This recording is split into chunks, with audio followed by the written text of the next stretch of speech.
Hey guys, welcome to Four Seasons with Ken Johnson. Today we're going to be doing something different. We're going to be making a fishing tool. This tool will be used to help you tie hooks, help you tie line to line. It's just a neat little tool. It has another function that my friend Ricky Wallace with Wallace Knifeworks Homestead that he taught me. And Ricky says that he has a way to make it better. So I look forward to his video. I want to see what he comes up with on how to make it better. And stick with us.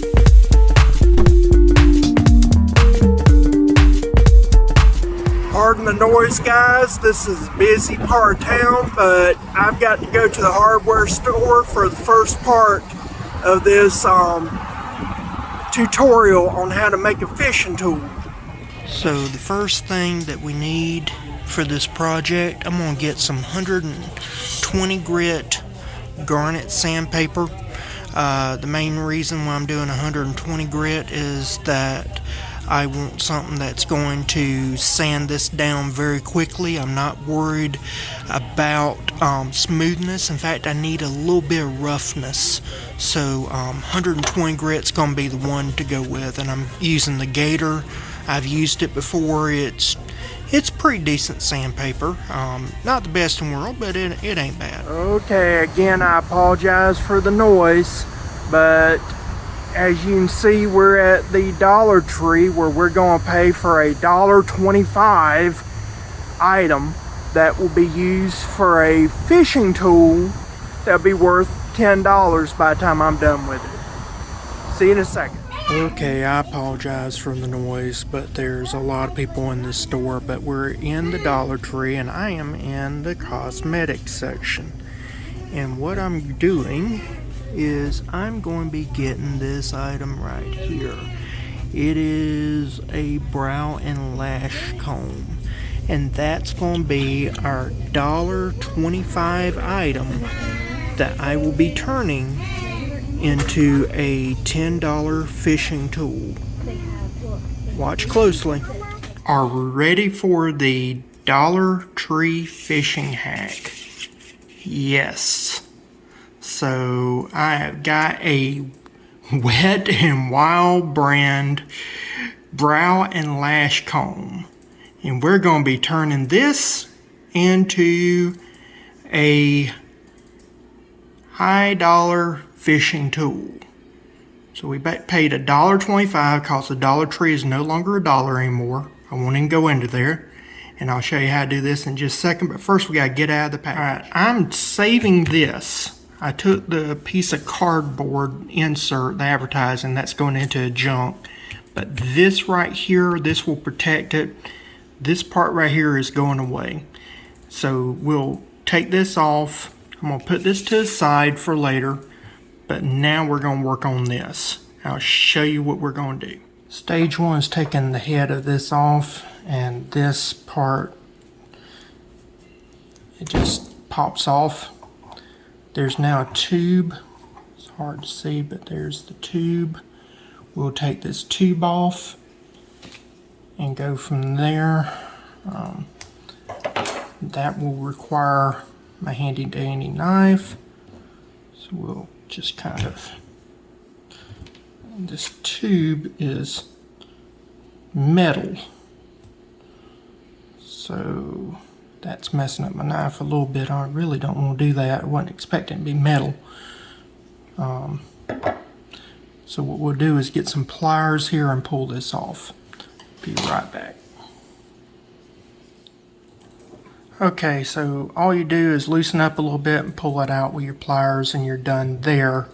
Now we need to go on to the next step, which is actually trimming this down. This is just going to be a plastic stuff, but you want to clean off any glue that is on here, which there's some glue but not much. We'll clean that off and we'll go from there.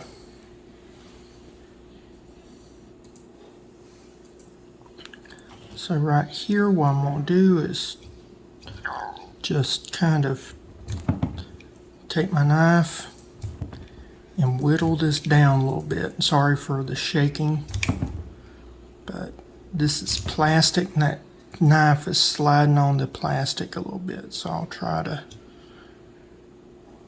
make this. But basically what I'm doing is I'm trying to get down and shade this down because it is plastic. I'm trying to be gentle with it. But it's good that we already got this tapered end. So I'm going to continue on with this and I'll show you the next step once I've got this, you know, shaved down enough to where I want it. The next step in this project, what I'll do is I'll take this sandpaper, but you can see I've got kind of a recess I'm doing at a real tapered angle, and I'm just going to be using my sandpaper to get this like I want it, nice and smooth. And then I'll take my knife and I'm going to put a little, actually a fairly deep cut in here, so that's what you'll see next. Now, as you can see right here, I've cut a hole or a V-notch, and then I'm just taking this right here and cleaning this up a little bit. So I'll be doing this and get it ready for the next part. And don't have to be perfect. We're just needing this to be on an angle and have a V-notch in it like this. So I'll be with you in just a second.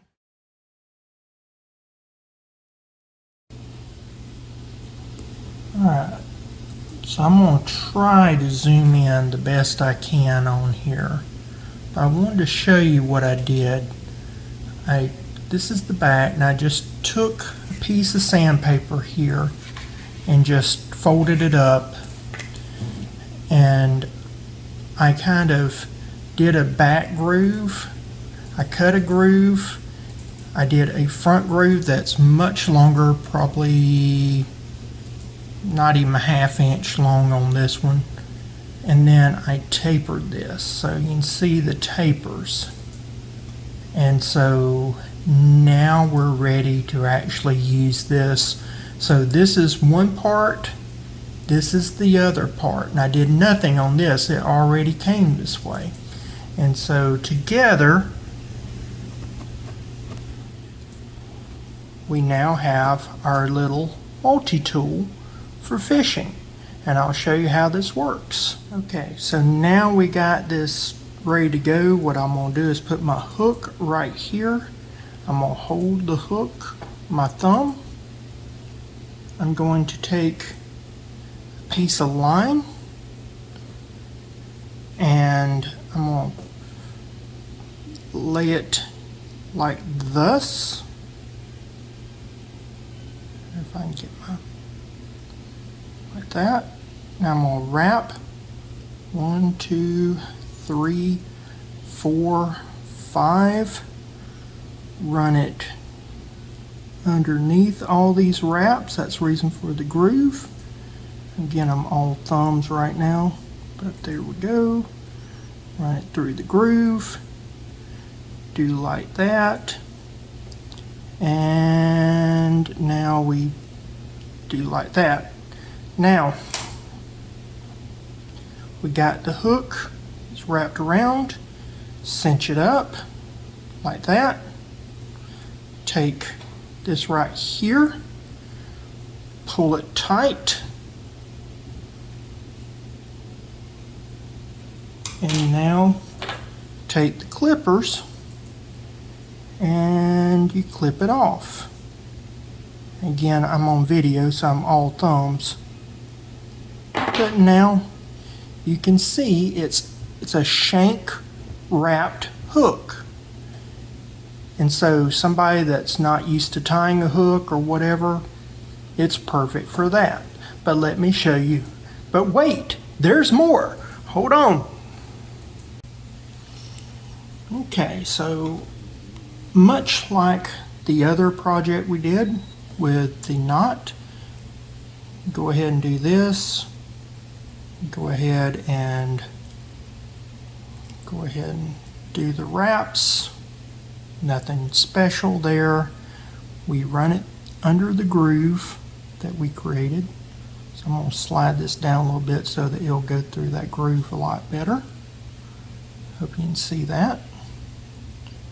Now, what I'm going to do, I've got a piece of trilene that I'm going to marry this knot to. I'm going to run this in that hole that I created and run it back up the groove. Give myself a good room. Now I'm going to tie my knot, pull my knot, got my knot, very good. Now this line will need to come right here. It's again, I'm going to do a deal where I run this like this, run it around a few times. Again, pull that back up now that I no longer need to hold on to it. Wrap it around.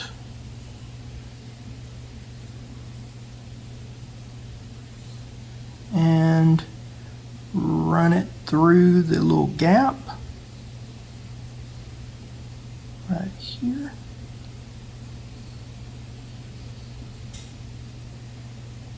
Like that. Got it. Now just pull tight.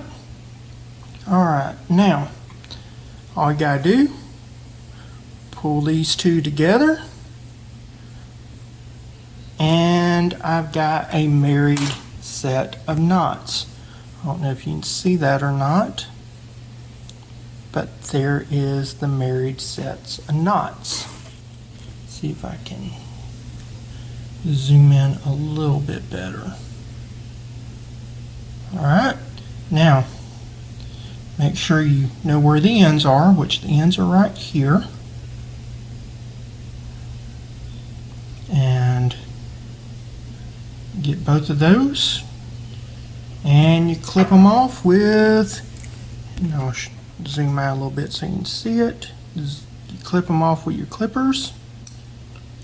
Now I have a swivelless knot, or actually marriage of knots, that you can trim them up a little bit better than what I did. I did a bad job of trimming. But anyway, there you go. Good to go. But what you did not know is while I was doing this, I also made one out of a chopstick. So here's what I did. The next time you go out for Chinese, why don't you save the chopsticks? Just simply break them off like this. The next step, we will cut this off here. Okay, first thing I do, I use my pliers. May not be the best thing in the world, but this bamboo is hard and I really don't want to mess up my knife. So now I've cut the end of it off. This is where I take a piece of good paper or sandpaper and I do this, and we'll be slowly sanding this down. And you see it's already eaten into a little bit, but I want to sand this down for a while. So you'll see very similar to the other plastic project. So we'll just keep on till this is done. But it's almost done. You can see how much the sandpaper really eats at this. Now we got a nice little taper. You can see that taper right there.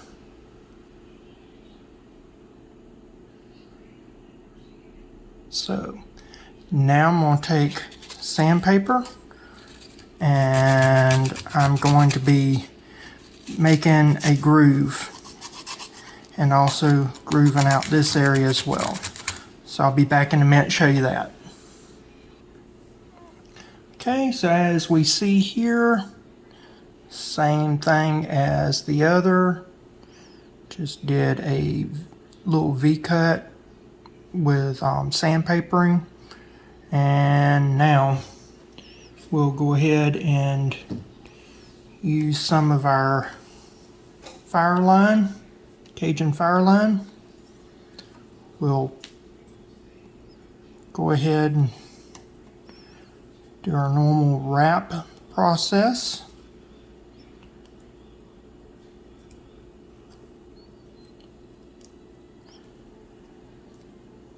I like the chopstick better myself because it tends to hold on more. It has more grip. Then go ahead and, plus it's bigger so I can see better.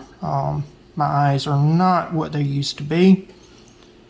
I'll put the shank of this hook inside of here because now I can do that. The other one is a little bit too small to do that. Hold that. Pull this. Now, again, use this right here to hold on. Tighten it up. Tighten it to the shank. There we go. Got a good thing. Trim it with our clippers. And if you don't use nail clippers, get some. They're cheap. You can buy them at the Dollar Tree for $1.25. There you go. Nice tied hook. And right there, you're good to go. Can't beat that. Now, like the other, let's do this by marrying lines. To marry lines, just like with the other, we take this, we wrap it around a few times. It don't have to be a bunch. I like about 4. You can do 7, 8, whatever. I'm going to scoot this down a little bit so I got my groove that I'm hitting. Use that groove to your benefit. If the groove isn't deep enough, make a deeper groove. You can modify this. Next thing I do,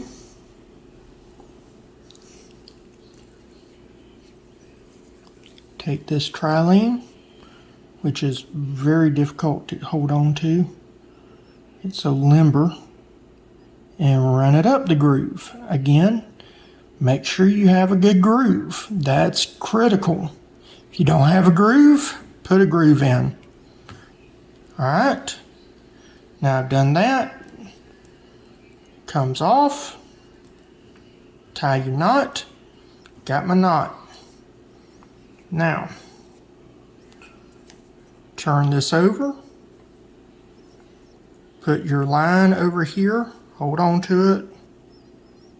And right here, go ahead and wrap a few lines, wrap around here, 4, 5, whatever. I'm going to do 4, just for good measure. Slide it down a little bit, run that through.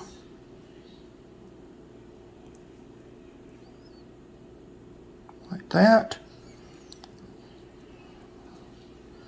and slide it off, tie your knot. Once you got your knot tied, now you got, I want to show you, you've got a knot right here and you got a knot right here. We're now pulling these and they've married. So that's it. Then you take your clipper. Once you've done that, you clip it off good. This is critical that you clip it off as good to a knot as you can. And now you have a swivelless connection. You do not need a swivel. The idea that you need swivels is made by bait companies to sell anglers.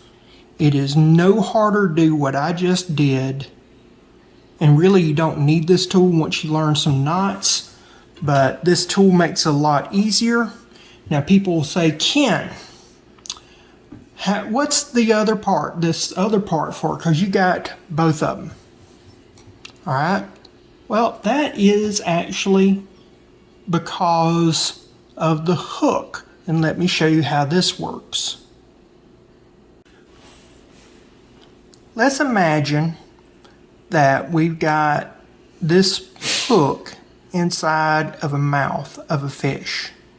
And it's down deep in the throat. Let's say it's down this far. So this is the lips.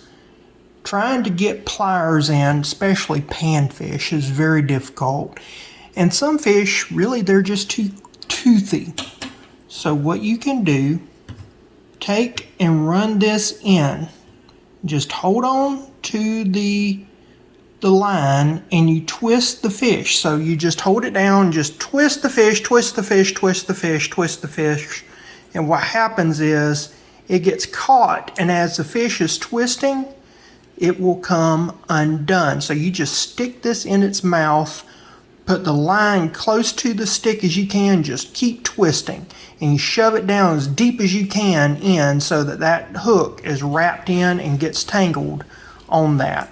And that is a dehooker. And it doesn't matter if you use, in fact, this right here is perfect for brim, any type of panfish, small trout, whatever. Again, you just put it in the mouth, twist, twist, twist, and then it will come out. The fish will fall off and you're good to go. So when you do this and you're holding the fish down, you're twisting, make sure that fish is going into a bucket or something like that.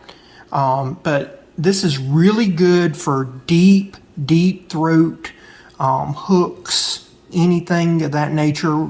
Or if you can't get pliers in, like I know some of these panfish that I get, it's hard to get them out.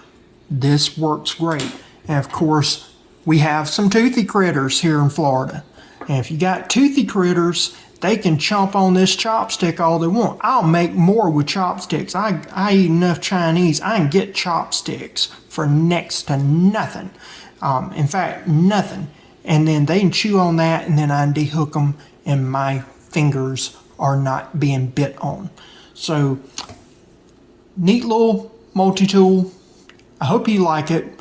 Please like, subscribe, and hit that bell for more content. See you next time. Bye.